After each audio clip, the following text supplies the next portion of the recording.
Уважаемый господин Distinguished Prime Minister, dear friend, ladies and gentlemen, first of all, I would like to sincerely thank the President of the Republic of India, Draupadi Murmu, you personally, distinguished Prime Minister, and all our Indian colleagues for the warm and hospitable welcome accorded to the Russian delegation. The negotiations that we've just had with the Indian colleagues, and as well as our talk yesterday with distinguished Mr. Modi in the form of tete-a-tete at his residence, the dinner was great. I would like to thank you for this sign of attention. These talks were very useful. They were held in a constructive and a friendly atmosphere, in the spirit of the special and privileged partnership between Russia and India. I would like to point out that we and Prime Minister Modi have established close working dialogue. In September this year, we met during the SEO summit in Tianjin. We are regularly having telephone calls. We are personally overseeing some aspects of the development of Russian-Indian cooperation, all the strategic avenues, and also we are monitoring the course of the implementation of key bilateral projects. And today, with the participation of our delegations, we have meticulously and substantively reviewed the whole range of relevant questions of the Russian-Indian multifaceted interaction. We exchanged our opinions on the relevant global and regional subjects. In the joint statement that we've adopted with Mr. Modi, we've delineated the priority objectives on the further reinforcements of our ties in the politics and security, economy, trade, and humanitarian and cultural spheres. As you saw for yourself, we have signed an impressive package of intergovernmental, interagency, and corporate agreements. Many of those agreements are intended to broaden the economic cooperation between Russia and India. And this is entirely natural, due to the fact that our countries are important partners of one another in trade, investment, and technologies. Last year, our bilateral trade turnover has grown by 12%, setting another record. According to different data, this number may look different, but it is generally around $64 billion US. Currently, we are forecasting that the results of this year will remain at the same impressive level. At the same time, as I perceive it, we are up to the task of getting this number to the level of $100 billion. And to reach this important goal, we have harmonized the program of development of Russian-Indian economic cooperation until 2030. This comprehensive document gives us a concrete set of objectives. The Intergovernmental Commission, the ministries and different agencies of the economic bloc of both countries have set objectives to remove barriers hampering the goods flows and capitals, the implementation of joint projects and deep technology and innovation cooperation. And distinguished Prime Minister gave us a whole list of challenges that deserve the most attentive focus of our government. We will do that. The growth of Russian-Indian commercial links would be helped by the creation of a free trade zone between India and the Eurasian Economic Union. We are already conducting work on the corresponding agreement. I would like to note with satisfaction that our countries are gradually moving to the use of national currencies in mutual settlements. The share of these national currencies is already 96% in commercial deals. We have established resilient channels of credit, financial, and interbanking cooperation. Russian economic operators have broadened the sphere of use of Indian rupees, which we receive from the fulfillment of export contracts. Russian rubles are being used to provide loans for large joint projects. We are also seeing successful partnership in energy. Russia is a reliable supplier of oil, gas, coal, and everything that is required for the development of India's energy.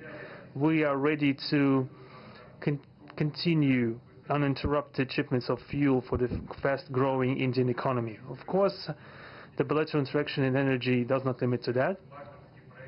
We are also conducting a flagship project to build the largest Indian nuclear power plant, Kudankulam.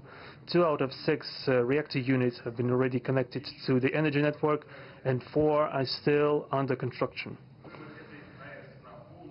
Getting this nuclear power plant to full power output will give an impressive contribution to the energy requirements of India. It will help supply Indian enterprises and houses with cheap and clean energy. We presume that we could talk about the construction of small modular reactors and floating nuclear power plants, and also non-energy application of nuclear technologies, for example in medicine or agriculture. We are working with our Indian partners to build new, effective international transport logistic routes, including the projects to create an international north-south transport corridor from Russia and Belarus to the Indian Ocean coast. There are large opportunities for bilateral trade due to the broadening of the trans-Arctic transport corridor infrastructure, including its main artery, the Northern Sea Route. There are many other sectors of the economy where Russia and India have garnered positive experience. We are conducting joint initiatives in industry, machine manufacturing, digital technologies, space exploration, and other science-intensive avenues. For example, in accordance with the commercial agreement signed during the visit, there will be a large Russian-Indian pharmaceutical factory built in the Kaluga region in Russia.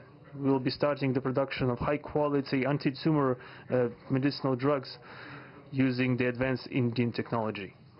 In their turn, the Russian enterprises will be establishing the production of industrial products in the framework of the Make in India program, which is a hallmark project of distinguished Prime Minister Modi. The prospects of the reinforcement of the interaction of Russian-Indian entrepreneurs and business circles are discussed in detail during the ongoing business forum in New Delhi. We are going to take part in the plenary session of this event today together with Mr. Modi. The humanitarian cooperation between Russia and India is also of a multifaceted character. Our peoples throughout centuries have been sincerely interested in the traditions, history, and spiritual values of each other. Scientific and educational contacts, exchanges from among the youth and public are also actively developing.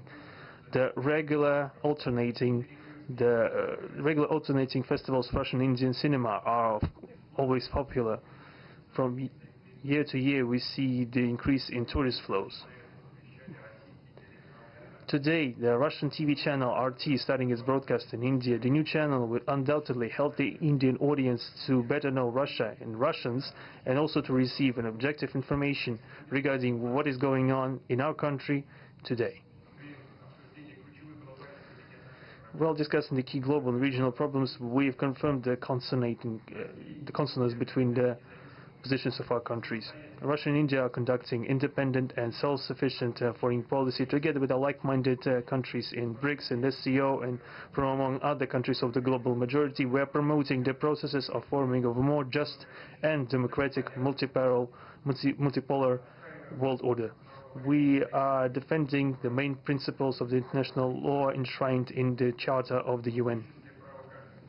Among them, the right of any country for its own way of development and the preservation of their cultural civilizational identity, respect for sovereignty, careful balance of interests of all participants of the world community.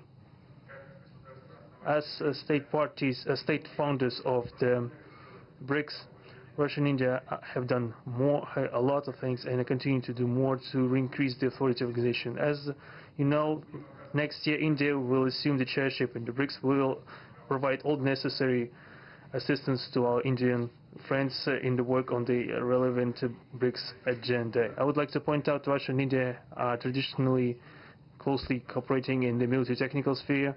Our country, for the last half a century, has been helping to arm and modernize the Indian Army, including the air defense forces, aviation, and the Navy. In general, we are undoubtedly satisfied with the results of the negotiation we just had. We are also, ahead of us, we have the meeting with the President of India, Madam Murmu. But even now, I can express my confidence that the current visit and the agreements reached will help the further deepening of the Russian-Indian strategic partnership for the benefit of our countries and the peoples of India and Russia. Thank you for your attention. Thank you, sir. That concludes the press statements. Ladies and gentlemen, thank you for your presence.